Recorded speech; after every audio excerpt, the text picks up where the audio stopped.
Welcome to All Things AI. My name is Ishan, and I'm your host at the All Things AI podcast. This is the 15th episode of the All Things AI podcast, and here with us today is Kashyap Rajesh, the Global Chapter Coordinator for Encode Justice, a youth-powered movement for human-centered artificial intelligence. He was also selected as a 2024 Cameron Impact Scholar. Welcome to the channel, and it's an honor to have you here today. Thank you so much, Ishan, for the invite. Super happy to be here and to have this conversation with you today. Um, yeah, thank you for having me. Super excited. Of course, and I'll just start off by asking on a light note, how are you doing so far? Yeah, I'm doing pretty well. I'm a senior in high school right now, so wrapped up all the applications, and I'm just enjoying my second semester of senior year. Relatable from my friends also. But yeah, with that being said, we can move into the first portion of today's interview, which is just going to be focused on your work at Encode Justice. And so, as a general question for audience, I just want to ask, what's Encode Justice's main mission? Yeah.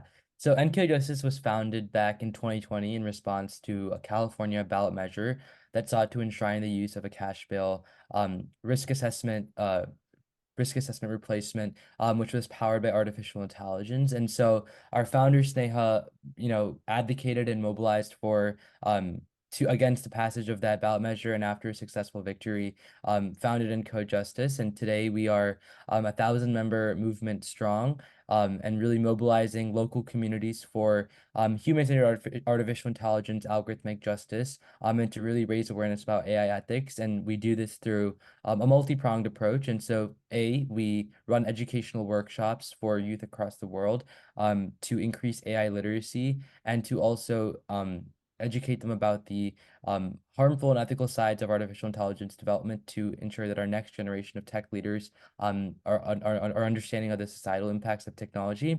And B, we also have a political advocacy group, which is actually, they're running campaigns, they're meeting with legislators, contributing to policy development. And in the past, we've also had the opportunity to collaborate with the White House Office of Science and Technology Policy to craft the AI Bill of Rights, which is an inaugural national blueprint outlining the safe and responsible development of AI.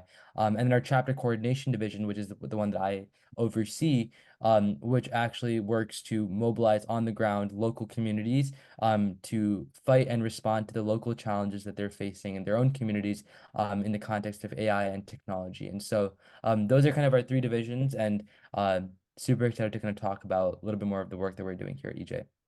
And no, I think the focus on ethics is really inspiring because of the fact that if we don't have ethics with such a powerful technology like AI, it's just going to get out of our hands. So I think we must emphasize the ethics, especially going on into the future. And so you were talking about in your answer how your work is in the chapter coordinating division. So do you just want to elaborate a bit more on that specifically? Yeah. So something that I really believe in, Ishan, is the motto of like think global, act local. And so in my role as chapter coordinator, we are really solving big picture issues like AI bias in the criminal justice system, to generative AI, challenges of generative AI, to incorporating generative AI models into the classroom educational space. And so these are like big global issues, but we like what we do in chapter coordination is really tackle them at the local grassroots level. And so as a chapter coordinator, I have the privilege of working with nearly 50 plus chapters across the globe, to identify policy solutions to issues rooted in the context of their local communities. And so as a chapter coordinator, I kind of help maybe for our Florida chapter, in their campaign against facial recognition systems, whereas our California chapter is working with the California district education offices and superintendents to integrate AI effectively into the classroom, whereas our Tennessee chapter is working on shot spotter technology. And so it's really working with these individual communities to advance responsible AI governance structures in their like home states, because there's no like one size fits all solution to AI across every state. And so that's something that we're really focusing on. And then internationally as well, we have a huge cohort of international chapters. And it's a pretty similar experience there as well. Um, and then aside from kind of working with these individual chapters and kind of bringing them together, having them collaborate in local coalitions, something else that we love to do in our chapter coordination division is host biannual chapter coordination retreats in cities across the world. And so each time what we do is really delve into the essence and the nuances of each locale, and run educational workshops there, meet with legislators from that area, and meet with partner organizations that are also stationed there. So our last retreat was actually in San Francisco, California. And so we met with directors and officials and tech leaders from big tech companies like Meta, LinkedIn, and Google, and simultaneously also testified at the Sacramento State Capitol, amongst other advocacy initiatives with the Green Lining Institute, et cetera. And so that's just an example of how we are really, diving deep into the local communities and solving this issue at the grassroots level. Yeah. And so I also want to look into the youth aspect of Encode Justice and then maybe circle back to the regulation part because you said that you were discussing with even legislators on a national level. And I think that's certainly one of the biggest or even the best ways that we can actually cause any human-centered artificial intelligence movements. But before we get to that, my question is, why does Encode Justice specifically believe that youth involvement in AI is a crucial aspect? Yeah. So I think particularly because we realize that we are the ones that are going to be inheriting these issues in the long term. And that like whatever challenges we're facing right now will only be exacerbated and amplified if there are responsible guardrails set in place. And so for example, like we are like the next generation of like leaders that are going to be working in government developing policy, the next generation of advocates and activists that are going to be like raising awareness about these issues, and more importantly a next generation of the tech workforce that's also going to be developing these AI systems.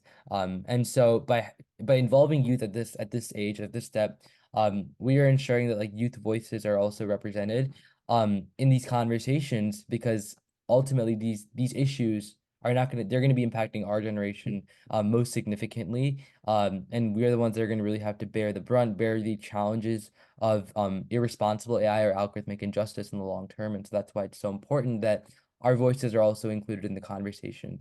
And I think secondly also because our generation has really grown up with social media and algorithms at our fingertips. And like I've been using social media since I was like very young. And like I also grew up in this kind of household of like you know, tech people. And so I've kind of like I've seen the real hand effects of technology. And I think that um it's all the more important that like we have this lived experience that we have to share. And so involving youth in these conversations in developing AI governance and AI policy is important, because we also bring that lived experience and firsthand experiences of the ways in which technology works and operates and impacts our own well-being and cognition. And so that's why I believe that I think I, as well as on behalf of Encode Justice, believe youth involvement in AI is important, is because A, we're going to be inheriting this future of technology, and B, we've already been experiencing and living in this world of technology, and this world of social media algorithms that are kind of reshaping the way we really live.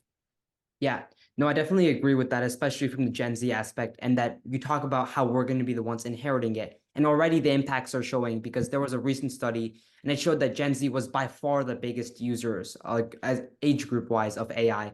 And that really means that compared to any other age group, they are going to be the ones that not only use it, but also they have to be the ones that develop it in the future. And it really has to cater to, I think, the needs of the next generation, especially as we move on forward. But I guess with that being said, I want to look into the next question, which is really going to focus on partnerships that Encode Justice made. My question is, how is Encode Justice currently influencing AI regulation and decisions through partnerships with other organizations? Yeah.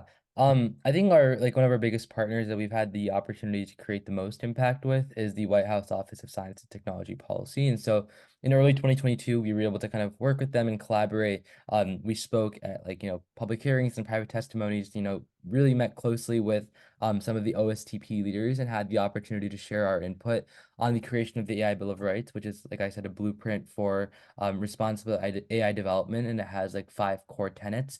And I think that was kind of our gateway into influencing AI policy on the federal level. And so after that, we've also begun establishing close connections and partnerships with different congressional offices, like Senator Chuck Schumer, who actually recently received the Safe Innovation Framework last summer. And so our founder, Sneha, has also had the opportunity to speak alongside Senator Chuck Schumer at other events and even attend the release of the Safe Innovation Framework when he did so last summer. And so these are some of the partnerships that we've had, whether it be with Congress or whether it be with the OSTP, to kind of directly influence AI policy. Aside from that, we've also had the opportunity to closely work with the ACLU and the Algorithmic Justice League and the Electronic Frontier Foundation, which several of our chapters have worked with their local state chapters as well. So, for example, our Massachusetts chapter a few months ago worked with Kate Crockford from the Massachusetts ACLU. And there they actually went to the Massachusetts State Capitol and testified for a facial recognition moratorium alongside some of the ACLU members. And so the ACLU has also been a pretty big partner in kind of uplifting some of our work and kind of giving us this like mic, this kind of stage to share our perspectives as youth. And so but I think all of those organizations have been wonderful. And like I said, the EFF, the Electronic Frontier Foundation, has this thing called the EFA, which is the Electronic Frontier Alliance, in which I think 4 or 5 of our chapters are involved. And so they work with EFF leaders pretty regularly on different issues ranging from ShotSpotter technologies to AI in the healthcare system. And so um, that's kind of those are kind of some of the ways in which we have been able to kind of influence AI regulation. Yeah, and I think those partnerships are really going to be crucial as you guys even expand your mission in the future because you guys can push for regulation, and then obviously how we're going to implement that is through organizations like the government. And so my final question focusing on Encode Justice is how do you guys plan to expand your mission in the future or even, I guess, forge new partnerships? Yeah, I think that a lot of our work has been solely with government leaders and people that are influencing, like legislation, that sort of stuff. But we also recognize that, important and significant action is taken across the governmental and the corporate realm. And so I think that's something else that we're going to work to also do is work with the corporate realm and big tech companies and social media companies to advise regulation on that front as well, because we believe that there are like measures that the government can take, but at the same time, it's important that these companies also um, are responsible in their own actions as well, and that they are kind of held accountable for the issue for the mistakes and the irresponsible use of AI that they make. So that's something that we're gonna kind of expand on in the future. And then also expanding our international presence to new places. I think so far we've worked in some of like the big hotspots like the UK, India, the US, Mexico, etc., France. But aside from that, we also want to work towards the global south and countries that are underdeveloped, underserved, and like low income. And so our Encode Justice international team, as well as some of our executive team, is working to kind of expand our mission through a series of AI ethics workshops across the global south to really engage youth in these areas and in these countries who maybe lack the education or the AI literacy to adequately confront some of these issues. And so that's some of the ways that we're hoping to kind of expand and working with institutions in these areas, from Indonesia to Nigeria to India, and really going on the ground in these countries and working with universities and high schools to train students to kind of resolve these issues and challenge these issues in their own communities. Yeah, I think the big tech aspect that you were talking about really stood out because with these big tech companies, there's things like antitrust going on with the government, stating that they want to do everything that they can to profit, whereas that's not necessarily the most ethical thing to do. And so I think with AI and its power, we might see something similar happening with big tech. So do you think that big tech will try and use AI possibly even to gain a monopoly in the future, and that that's something that we should be concerned by? Yeah, I think so. I think the issue with AI is it also has the power to consolidate power, like you said. Yeah. And so I think you are right in the prediction that potentially if there aren't enough, governance structures or regulation in place, that it is possible that some of these big tech companies and some of these social media companies who are harnessing power of AI tools and AI systems can actually eventually kind of create that monopoly. Yeah, and I think to finish off on that, one thing that's brewing up, especially, is Microsoft and OpenAI, right? I think they have they definitely have a majority share in OpenAI now. I don't know the exact percentage, but what that means is that I'm interested in seeing in the future how that majority share is going to play out. Because we already saw that, for example, Microsoft stock, which went up a lot in the recent times, was even based off partially off of the OpenAI hype that they received, especially when they decided to invest in it. I guess, Right. yeah. But I guess with that being said, I want to move into the second part of today's discussion, which even continues some of the things that Encode Justice is heavily focused on, and that's going to be equity in AI. Because one of the main reasons that I actually started this podcast was to bridge the increasing digital divide. Because we saw that the digital divide first started off when people weren't using smartphones, for example, because other people had better features.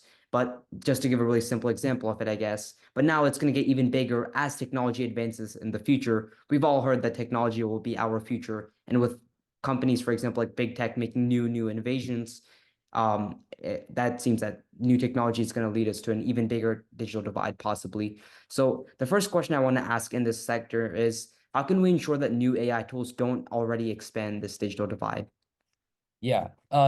I think that is like a very important like question to ha ask because we're seeing with just in general technology and access to even like Zoom or the internet, it's like creating this huge divide.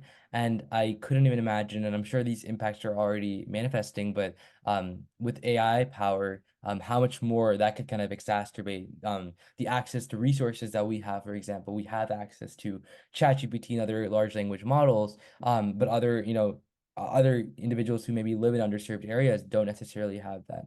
And so I think there are a couple of solutions, and I think that like ways in which we can actually resolve this. And so one being education and training programs. And so really developing and implementing programs that provide training in AI skills, especially in these underserved communities. And so that could be like workshops, online courses, partnerships with educational institutions to offer AI education. And so that's something that we're also doing as part of our Global South Yeah. initiative at Encode Justice to really tap into these people, tap into these networks and communities that historically have not had access to technology, but now equipping them with the resources, tools, and education necessary to work in the tech force and engage with AI responsibly.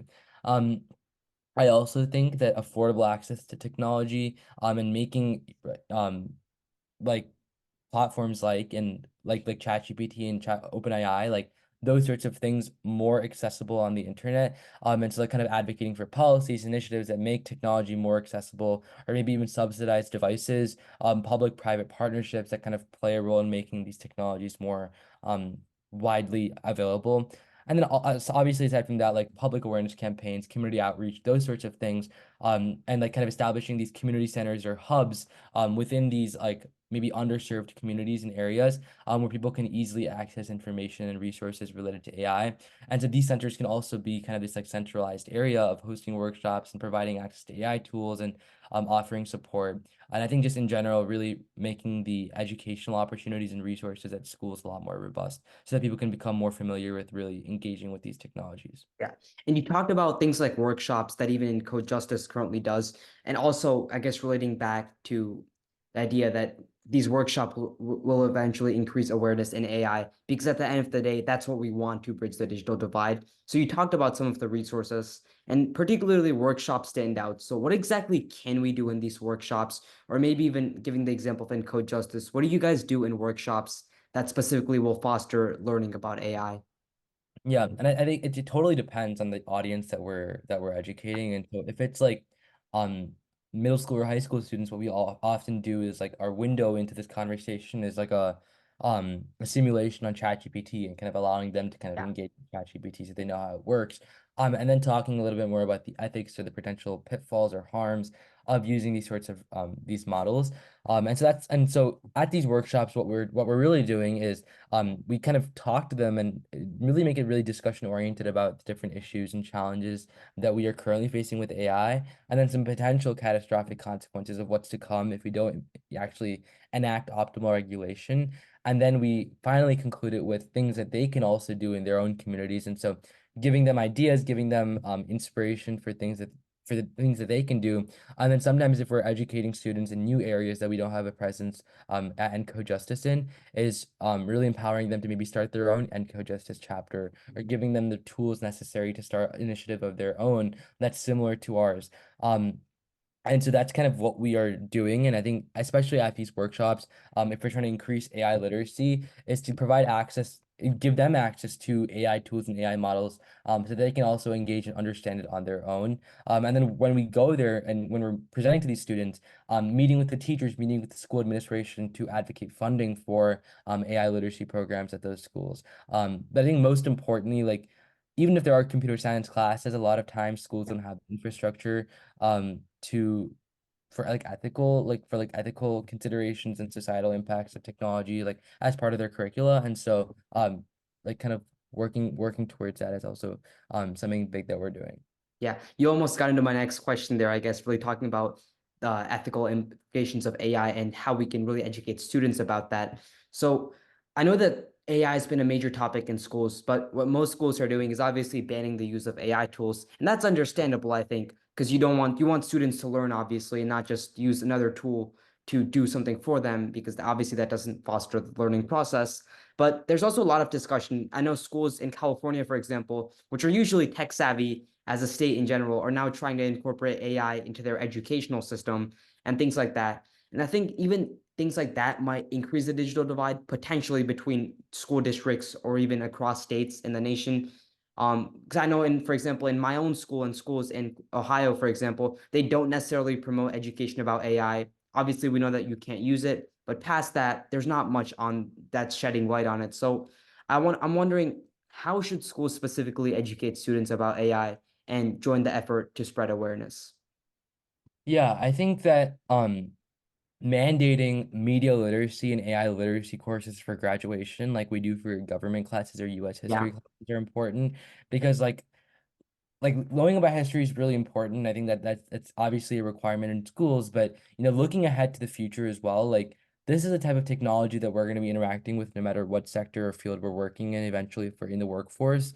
And so ensuring that students have the ability, like in a computer science course or in um some sort of like media literacy course, that they know how to kind of navigate social media, know how to navigate technology in general. That's important. And I think that also if students are taking computer science classes, that we should mandate a unit on ethics and social impact technology. That's also very important, so that people are not just learning how to code, but that they also understand the potential impacts of it and the importance of developing human-centered AI. And when we talk about human-centered AI, it's a kind of a two-part thing. Human-centered AI obviously means that we're centering the perspectives of impacted communities, and so that students in these classes have the opportunity to engage with with content that kind of shows them how impacted communities are kind of being impacted at the hands of technologies and ways in which they can resolve that. And then secondly, also, it means that the people that are developing these technologies are also coming from diverse communities. And so in the schools, the teacher should do a good job of empowering students to, like, maybe students from underserved or diverse communities, to actually go into this field and act responsibly in tech development and AI development. So those are just some of the things that I think we can do, because like I said earlier, we're obviously this next generation of change makers and activists in the tech workforce. And so it's important that we come in with this perspective of the ethical side of the social impacts of these technologies, so that we can act responsibly in the face of potentially biased algorithms. Yeah. And I completely agree on what you think that schools should pursue in the future, specifically because there's surveys saying, I think it might have even been up to 200 or 300 million jobs that could potentially be replaced by AI in just 20 to 30 years, so by 2050. And I think what really that points out to us is that AI has so much far-reaching of a capability that it will come into our lives even if we don't necessarily want it to. And that's just the sort of technology that it is. So I think that students must really learn about it. And it's a must at the end of the day because it will become prevalent in our lives.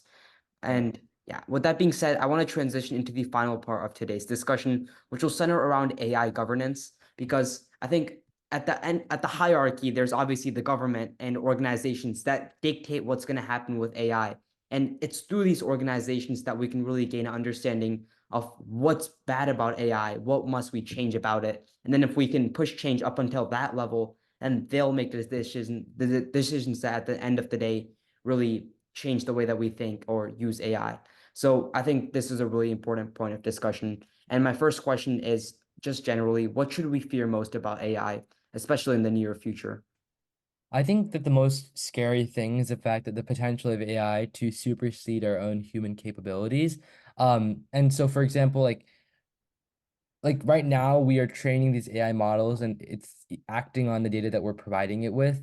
But the possibility and the very likely potential that in the near future, the AI is able to kind of make decisions on its own without human intervention is pretty scary because at that point, then we really have no say in how AI acts. And it really brings us to this kind of dystopian, like killer robots kind of like world in which like these AI models are just essentially able to do anything without human control, and it's entirely autonomous. I think more importantly though, like even these like generative AI tools, they're pretty accessible to young people. And I think that like we're using them obviously for sometimes educational purposes, but there are new reports that indicate that even chat like models like ChatGPT 4 can actually be programmed and prompted to create bomb making instructions in nearly a matter of seconds. And so that's also pretty concerning because um like the fact that this information is just so readily accessible through these generative AI models is pretty scary as well. And I think most importantly, though, the most direct impacts that have already manifested themselves are facial recognition systems in the criminal justice system, and the fact that they often identify women of color at a rate of like 33%.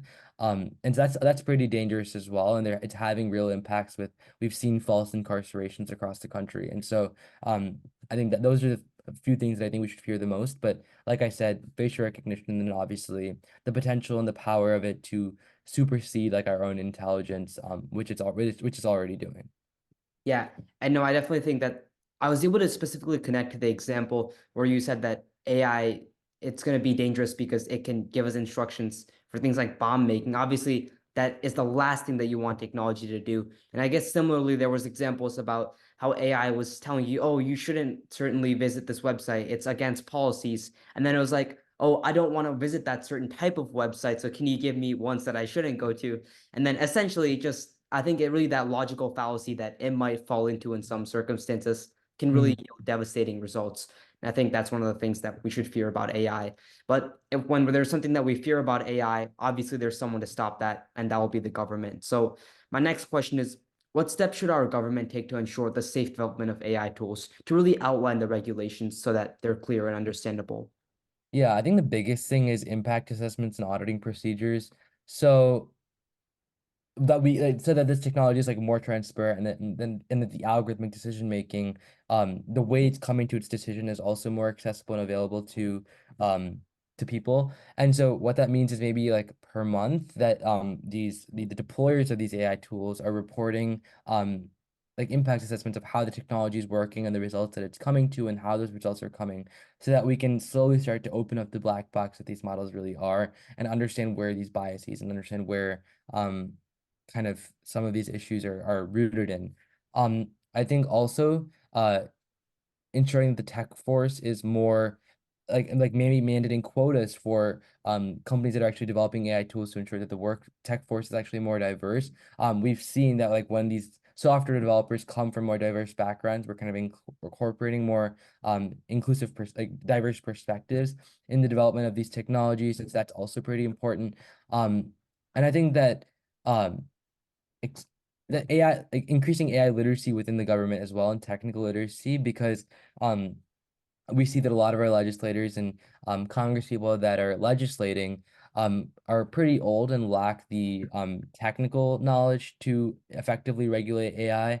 Um, and that's like and that's definitely an issue, because if they haven't taken computer science courses or don't necessarily have a tech policy advisor, then their vision on these issues and perspectives on some of these AI related legislation is obviously faulty. And so in order to really advance responsible AI governance, we need to ensure that the legislators that are actually acting to create these policies come from kind of like they have like an accurate perspective and background to act.